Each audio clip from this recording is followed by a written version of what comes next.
অনুশ্রীকে পুত্রবধূ হিসেবে বরণ করে ঘরে তুলে নিল ইন্দ্রাণী। বিস্তারিত জানতে দেখতে থাকুন।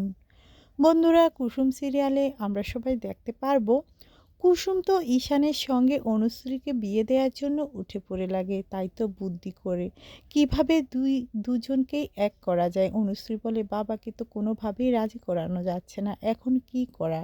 কারণ অনুশ্রীর বাবা কোনোভাবেই যে বড় লোকদের পছন্দ করে না।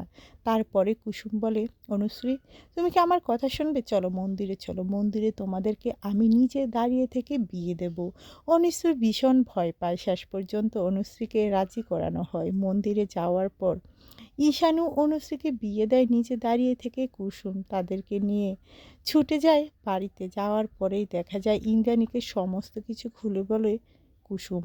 কুসুমের কথায় ভরসা করে শেষ পর্যন্ত দেখা যায় অনুশ্রীকে বরণ করে ঘরে তুলে নেয় ইন্দ্রাণী।